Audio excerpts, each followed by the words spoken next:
Hi everybody, welcome to the final instalment of our look at how to play Sultans of Swing by Dire Straits. If you made it this far, then well done. I know there's been a lot of material to get through, just a little bit more to go now. So in this lesson we're going to be looking at the final verse and the second of the two lead guitar solos. So what we should do now is go in for a close-up then and have a look. Okay then, so the first part of the final verse sounds like this.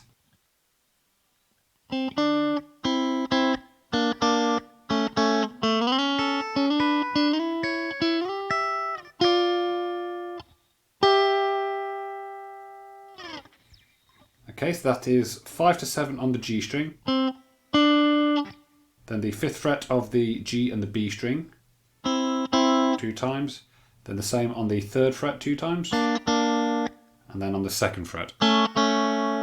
You then slide the 2nd fret of the G up to 6, you then have 5 on the top E string, 6 again on the G, then 7 on the top E, then play the 7 on the G, and then slide both fingers up to 9, restrike the 9th fret of the top E, then the 9th fret of the G, slide that up to 12, restrike the top E of the 12th, slide it back to 10, and then play the 10th fret of the G and the top E. Hold that for a whole bar, and then play the 12th fret of the G and the top E. Okay, so I'll play all that again for you, putting a count on it so you can see how it all fits together. So, it comes in on beat 3. 1, 2, 3 and 4 and 1, 2 and 3, 4 and 1, 2 and 3 and 4 and 1 and 2 and 3 and 4 and 1, 2, 3, 4, 1, 2, 3, 4. Okay, the next part comes in just after Mark Knopfler sings the line just as the time bell rings, and he sort of tries to imitate the sound of a bell using an A minor chord, which is 9 on the top E, 8 on the B, and 9 on the G. And you can play it one of two ways. You can either play it as a 16th note strum, just playing down, up, down, or you can do it as a flamenco style pull-off, using your 3rd, your 2nd, and then your 1st finger.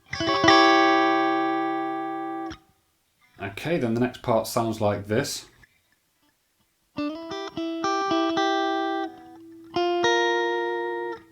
Okay, so that is sliding 7 to 9 on the G, then 8 on the B, 9 on the G, 8, 9, 8, followed by 10 on the G and 11 on the B.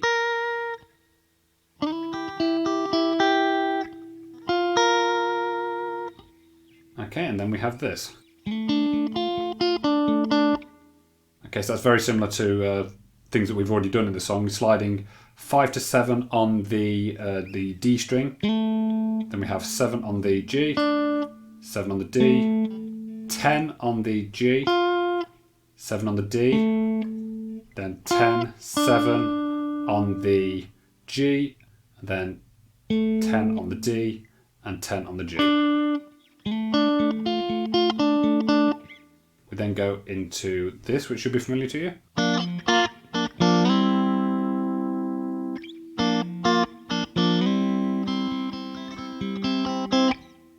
Okay, and then we go through the chorus.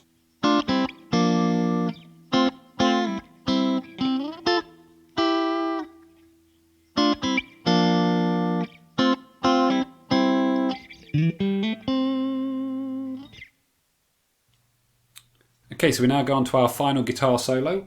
This is probably one of the most famous guitar solos ever written. The first part of it then sounds like this.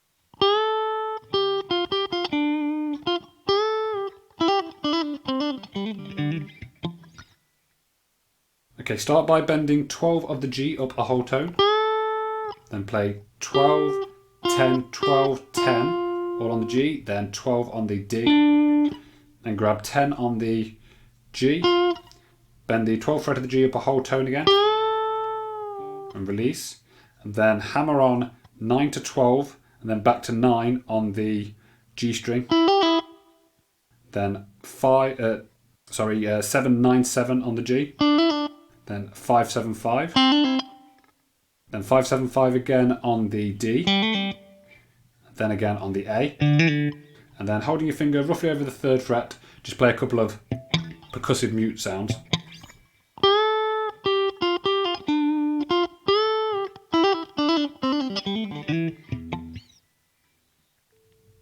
Okay, the next part of the solo sounds like this.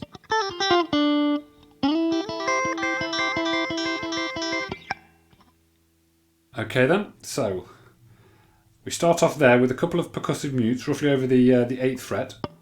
What I'm doing there is I'm just striking the G string followed by the B string, just lightly touching my fingers on them. We then pull off 10 to 8 on the B. We then have 10 on the G, 8 on the B, 10 on the G again, and then 7 on the G. Okay, we then slide onto 9 of the G. We're then going to hammer on and pull off 8, 10, 8 on the B string. We then go back to the 9th fret of the G string. Okay, we're going to keep that shape there where we've got our first finger barring across the 8th fret of the B and the top E, and our second finger playing the 9th fret of the G string.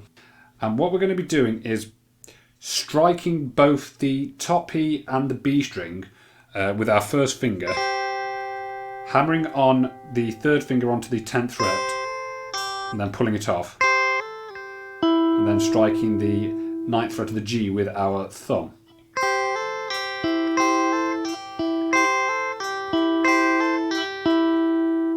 Okay, so putting that all together, that sounds like this.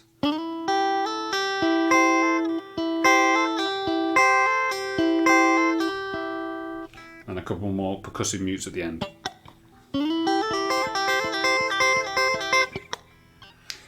Okay, we then go on to the next part then, which sounds like this.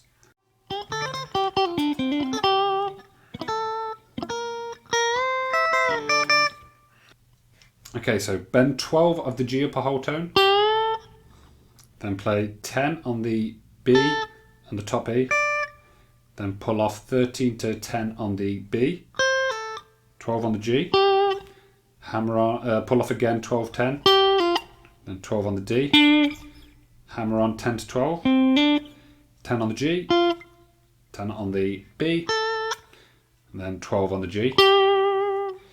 Okay, and then what we're going to do is we're going to play 10 on the B string, and just before it, we're going to do a couple of percussive mutes to make a rake, like that. So we're going to have the second finger there playing the 10 of the B, and hold our first finger across the G string and the D string, just lightly touching them to create a muted sound, and then play the 3 together. Then move that 1 fret higher and do exactly the same. And then bend the 11 there of the B string up a whole tone. Leave it bent. Play 12 on the top E.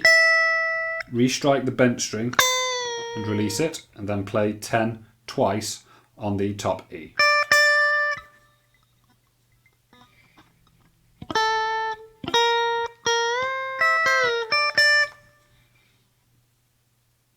Okay, so we've now come to that part of the solo that everybody knows and loves. The series of fast pull-offs across several arpeggio shapes. So the first one then, which is a D minor arpeggio shape, we're going to play the 10th fret of the B and the top E using our first finger. And we're going to be pulling off from the 13th fret, and we're going to use our thumb to pluck the string. We're then going to use our thumb to pluck the B string, and then our first finger to pluck the top E again. So that gives you... Okay, we then repeat that.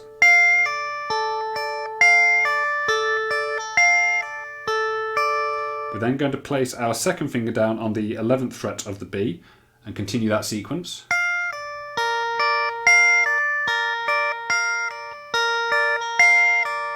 We then move our whole shape up to the 12th fret with our first finger and the 13th fret with our second finger, and this time we're going to be pulling off of the 15th fret of the top E, and we play the thumb now on the B string and our first finger on the top E, and then continue the sequence.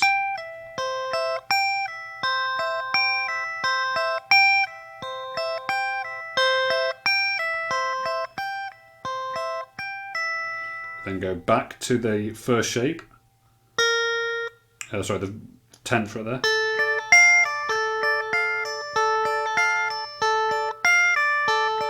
Then put our second finger down again.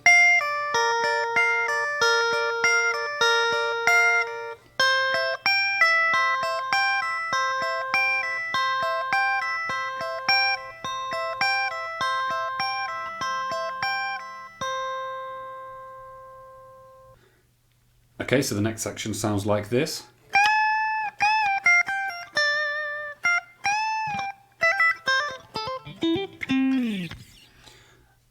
Okay, so that's bending 15th of the top E up a whole tone. Rebend that same note and release. Then go 13, 15, 13, all on the top E. And then 15 on the B. Then have 13 on the top E. We then re-strike the 15th fret of the top E and bend it up a whole tone. And then release. We then hammer 12, 15, 12 on the top E. Then 13, 15, 13 on the B. 14, 17, 14 on the G. And then the same 14, 17, 14 on the D.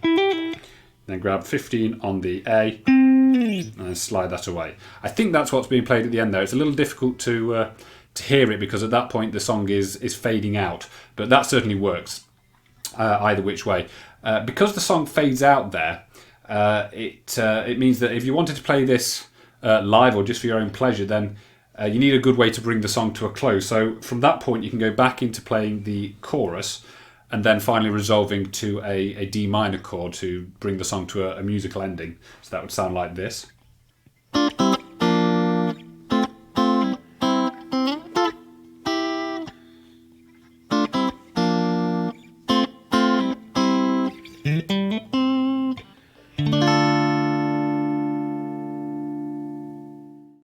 Okay, so that completes our look at Sultans of Swing by Dire Straits. Now it's a big song, obviously there's a lot of material to get through there, so what I suggest you do is to take it chunk by chunk. Don't try doing the whole song all in one go. Take each little bit, work it out, make sure you get really good at that before moving on to the next part. So thank you for watching. I hope you found these lessons useful, and I will see you again for the next one.